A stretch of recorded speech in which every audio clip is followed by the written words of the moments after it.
जी अस्सलाम वालेकुम, क्या हाल है? सब लोग खैरियत से? इमरान खान साहब का और जनरल फैज़ हमीद साहब का नेटवर्क मुकम्मल तौर पे पकड़ा गया है और उसमें कुछ ऐसे इंकशाफात सामने आ रहे हैं जो आने वाले दिनों में एक बहुत बड़ा केस बनेंगे।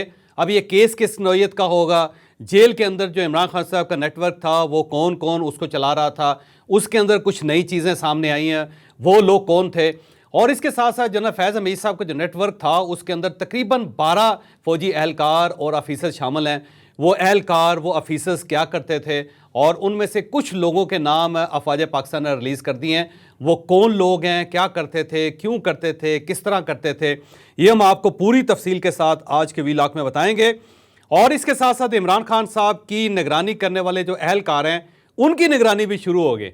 उनकी निगरानी कैसे हुई ये भी हम आपको इसी व्लॉग में बताएंगे। और आर्मी चीफ को तमाम रिटायर्ड जनरल्स ने, जनरल फैज़ हमीद और जो लोग पाकिस्तान के अंदर अबतरी फैला रहे हैं या अफवाज पाकिस्तान के अंदर डिवाइड पैदा कर रहे हैं, उनके खिलाफ कार्रवाई का अंदिया दे दिया। सब ने आर्मी चीफ को सपोर्ट कर दिया। कैसे सपोर्ट किया ये भी हम आपको आज के व्लॉग में पूरी तफसील के साथ बताएंगे। लेकिन व्लॉग की तरफ जाने से पहले मेरी आपसे रिक्वेस्ट है कि चैनल को सब्सक्राइब जरूर कीजिएगा और ये जो बेल आइकन है इसको ज़रूर प्रेस करें ताकि नोटिफिकेशन आप तक आता रहे। और हमारी पूरी कोशिश होती है कि आपको वो इन्फॉर्मेशन दें जो आपको किसी और प्लेटफॉर्म से नहीं मिलती। लिहाजा अगर आपको ये इन्फॉर्मेशन मिल रही है, तजिया मिल रहा है, तो आप इस चैनल को सब्सक्राइब उसके बदले में ज़रूर कीजिएगा। सबसे पहले आर्मी चीफ की तरफ आते हैं। आर्मी चीफ ने 14 अगस्त के ऊपर तमाम रिटायर्ड अपने ऑफिसर्स और वो लोग जो पुराने इनके साथ काम कर चुके थे या जिनके साथ ये काम कर चुके हैं उन सबको इनवाइट किया था। लेकिन उनके अंदर जनरल बाजवा साहब शामिल नहीं थे। जनरल बाजवा साहब क्यों शामिल नहीं थे ये आगे चल के मैं आपको बताता हूँ। लेकिन तमाम लोग वहाँ पे आए और वहाँ पे आर्मी चीफ ने सबसे अलग अलग सलाम भी लिया, मानका भी किया और सब सिविलियन कपड़ों में थे और वहाँ उनको बहुत अच्छा खाना खिलाया। फिर वहाँ पे आर्मी चीफ ने उनको बताया कि जो मौजूदा सूरत हाल है उसकी बैकग्राउंड क्या है, अफवाज पाकिस्तान को कहाँ कहाँ चैलेंजेस का सामना है, जनरल फैज़ हमीद साहब और उनका जो नेटवर्क था वो क्या कर रहा था और क्यों उनके खिलाफ कार्रवाई हो रही है, इमरान खान साहब का स्टेटस क्या है, पाकिस्तान के जो इकनॉमिक सूरत हाल है पाकिस्तान की वो कैसी है, अफगानिस्तान के बॉर्डर के ऊपर क्या हो रहा है, इंडिया के बॉर्डर के ऊपर क्या हो रहा है।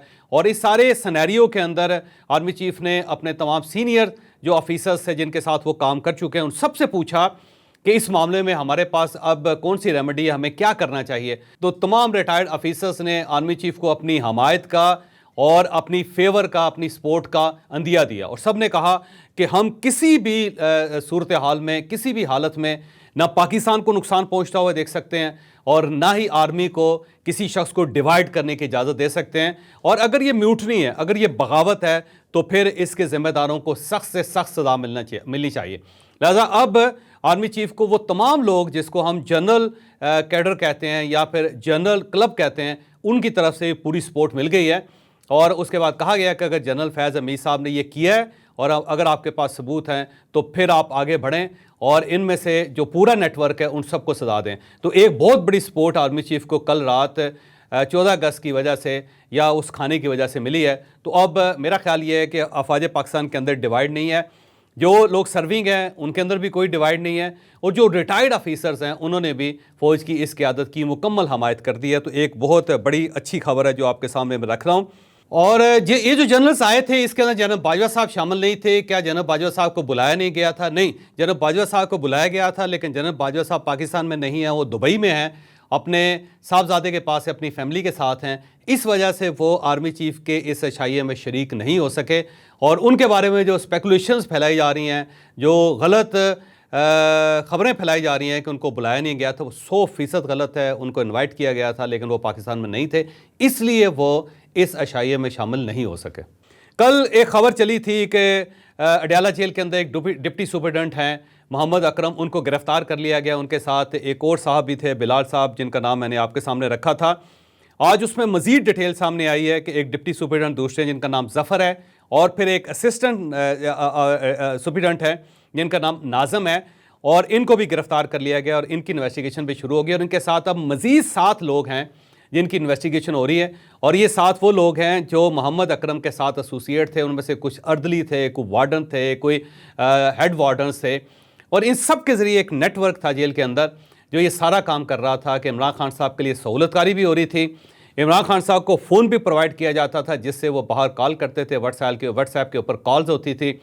اس میں کوئی کال ڈیٹا پکڑا گیا ہے جس کے اندر 3 یورپین ملک ہیں اور اس میں ایک ملک برطانیہ بھی شامل ہے جہاں ریگولر بیسس پہ کالز ہوتی تھی، اور ان کالز کو زلفی بخاری صاحب ریسیو کرتے تھے۔ اور اس کے ساتھ ساتھ ایک اور صاحب بھی تھے جو صوبائی منسٹر رہ چکے ہیں، وہ بھی اس وقت UK کے اندر ہیں اور ان کو بھی کال جا رہی تھی۔ اور اس کے بعد 2 اور یورپین ملک ہیں جہاں پہ یہ کالز ہوتی رہی، ان کا پورا ڈیٹا جو ہے وہ اس وقت ایجنسیوں کے پاس ہے۔ وہ ملک کون سے ہیں اور ڈیٹا کیا ہے، اس کے اندر کیا ہو رہا تھا، وہ ہم آنے والے دنوں میں آپ کو پوری تفصیل کے ساتھ بیان کریں گے، کیونکہ ابھی تک اسٹیٹ نے ان کو اناؤنس نہیں کیا۔ تو اگر اسٹیٹ اناؤنس نہیں کر رہی تو ظاہر ہے اگر ہمارے پاس انفارمیشن ہے بھی تو ہم وہ آپ کے سامنے نہیں رکھ سکتے۔ بہرحال اب ایک نیٹ ورک تھا جو جیل کے اندر کام کر رہا تھا، ڈپٹی سپرنٹینڈنٹ ایگزیکٹو محمد اکرم اس کو ہیڈ کر رہے تھے، ان کے ساتھ 2 اور اہلکار تھے جو سینئر لیول پہ کام کر رہے تھے، پھر ان کے ساتھ 7 اہلکار جو جونیئر سے، یہ سب ایک مل ملا کے کوئی انفارمیشن کا ایک نیٹ ورک چلا رہے تھے۔ عمران خان صاحب کو موبائل بھی دیا جاتا تھا، اس موبائل پہ وہ باہر لوگوں کے ساتھ کنیکٹ بھی کرتے تھے۔ عمران خان صاحب کچھ چیزیں لکھ کر دیتے تھے، یہ باہر جا کے وہ لوگوں کو پرووائڈ کرتے تھے، وہاں سے جواب آتے تھے، یہ باقاعدہ واپس جا کے جیل کے اندر عمران خان صاحب کو پرووائڈ کرتے تھے۔ باہر کی انفارمیشن اندر لے کے آتے تھے، اندر کی انفارمیشن باہر دیتے تھے، جس سے پوری پارٹی چل رہی تھی، جس سے یہ پورا نیٹ ورک چل رہا تھا، جس سے پاکستان تحریک انصاف کے اندر تبدیلی آ رہی تھی۔ اب یہاں پہ ایک سوال یہ ہے کہ اس نیٹ ورک کو پکڑانے میں مین کردار کس نے ادا کیا تھا، ہے نا ایک سوال، ایک مسٹری ہے۔ میں وہ مسٹری آپ کے سامنے کھول رہا ہوں اور وہ یہ ہے، اس بندے کا نام ہے رؤف حسن۔ یہ ساری انفارمیشن جو ہے رؤف حسن صاحب سے نکلی ہے۔ رؤف حسن نے بتایا FIA کو یا دوسری ایجنسیوں کو کہ یہ نیٹ ورک کیسے چل رہا تھا، اور اس کے بدلے میں شاید رؤف حسن صاحب اس وقت اپنے گھر میں بیٹھے ہوئے ہیں۔ تو وہ ایک جو لنکا ہے یہ گھر کے بھیتی نے ڈھائی ہے، اور اس گھر کے بھیتی کا نام رؤف حسن ہے، سب کچھ بتا دیا انہوں نے۔ اور اس کے بعد یہ سارا نیٹ ورک پکڑا گیا، جیل کا نیٹ ورک پکڑا گیا، اور اس کے ساتھ ساتھ جنرل فیض حمید صاحب کا بھی ایک نیٹ ورک تھا جس کے اندر 12 سے 14 یا 15 آفیسرز شامل ہیں، جن میں سے 3 آفیسرز کے نام اب افواج پاکستان نے ریلیز کر دیے ہیں۔ ان میں ایک بریگیڈیئر غفار ہیں، دوسرے بریگیڈیئر نعیم ہیں اور تیسرے کرنل عاصم ہیں۔ ان تینوں کا تعلق چکوال کے ساتھ ہے، اور یہ جنرل فیض حمید صاحب کے پرانے دوست ہیں، کولیگز ہیں، اور یہ اس نیٹ ورک کا حصہ تھے۔ باقی جو لوگ ہیں ان کے بارے میں انویسٹیگیشن اس وقت چل رہی ہے، اور ان لوگوں کے نام بھی عنقریب ریلیز کر دیے جائیں گے۔ یہ پورا ایک نیٹ ورک تھا جو جیل سے انفارمیشن آتی تھی، وہ انفارمیشن فلٹر ہو کے مختلف لوگوں سے ہوتی ہوئی جنرل فیض حمید صاحب تک جاتی تھی۔ جنرل فیض حمید آگے اپنے جو لوگ تھے ان کو بتاتے تھے، پھر وہ افواج پاکستان کے اندر جو ان کی روٹس تھی وہاں پہ انفارمیشن دی جاتی تھی، اور اس سے ایک بغاوت پیدا کرنے کی، افواج پاکستان کے اندر میوٹنی پیدا کرنے کی کوشش کی جا رہی تھی، جسے بالآخر پکڑ لیا گیا ہے۔ اور جب فیض حمید صاحب کے سامنے پورا ریکارڈ رکھا گیا، ثبوت رکھے گئے، تو ان کے پاس کوئی جواب نہیں تھا، کوئی دلیل نہیں تھی، جس کی وجہ سے اب یہ ان کے خلاف کورٹ مارشل کا پروسیس شروع ہو گیا۔ تو یہ بہت لوگ ہیں، اور اس کے اندر ایسے ایسے لوگ بھی شامل ہیں، بڑے اعلیٰ آفیسرز بھی شامل ہیں جو ریٹائر ہو چکے ہیں یا پھر وہ ریٹائرمنٹ کے قریب تھے، اور ان سب نے مل کے ایک نیٹ ورک کریٹ کیا ہوا تھا، اور اس نیٹ ورک کی وجہ سے یہ سارے ایشوز پیدا ہو رہے تھے۔ بہرحال چیزیں سامنے آ رہی ہیں، اور یہ جو چیزیں سامنے آ رہی ہیں اس کے اندر جو مین کردار ادا کیا ہے وہ رؤف حسن صاحب نے کیا ہے۔ تو پوری قوم کو شکریہ ادا کرنا چاہیے رؤف حسن صاحب کا کہ انہوں نے کمال کر دیا۔ اب اس کے ساتھ ساتھ جو ریاست پاکستان نے اس نے فیصلہ کیا ہے کہ وہ تمام اہلکار جو اس وقت عمران خان صاحب کے اوپر ڈیوٹی دے رہے ہیں ان سب کی نگرانی بھی ہوگی، یعنی نگرانوں کی نگرانی بھی ہوگی۔ تو ان کے جو فون ہیں وہ ان کی باقاعدہ سرولنس ہوگی، ان کے گھر کی سرولنس ہوگی، اور وہ جہاں جہاں جاتے ہیں، جس جس سے ملتے ہیں، وہ باقاعدہ ہر چیز ریکارڈ ہوگی۔ پھر اس کے ساتھ ساتھ ہر ہفتے میں ان اہلکاروں کو تبدیل کر دیا جائے گا۔ تو عمران خان صاحب کی جو سیکیورٹی ہے اسے ٹائٹ کر دیا گیا ہے۔ جیل حکام جو عمران خان صاحب کو ڈیل کر رہے ہیں ان سب کے اوپر چیک رکھ دیا گیا ہے، اور عمران خان صاحب کی جو آگے پیچھے حالات ہیں، جو ان کا سیل ہے، اس کے اوپر کیمراز بھی لگا دیے گئے ہیں۔ تو اب عمران خان صاحب جو یہ نیٹ ورک چلا رہے تھے، میرا نہیں خیال کہ یہ نیٹ ورک آگے چل سکتا ہے، اور آنے والے دنوں میں آپ دیکھیں گے کہ عمران خان صاحب کا جو سوشل میڈیا ہے وہ سارے کا سارا تتر بتر ہو جائے گا، کیونکہ جب اسے انفارمیشن نہیں ملے گی، جب اسے عمران خان صاحب کا ویو نہیں ملے گا، تو پھر وہ کسی قسم کا انتشار پاکستان کے اندر اور باہر نہیں پھیلا سکے گا۔ تو ایک بہت بڑا کریک ڈاؤن عمران خان صاحب کے خلاف ہو چکا ہے۔ اب آنے والے دنوں میں دیکھتے ہیں کہ اس صورتحال کے اندر سے کیا صورتحال نکلتی ہیں۔ اجازت دیجیے، اگلے ویلاگ میں ملاقات ہوگی۔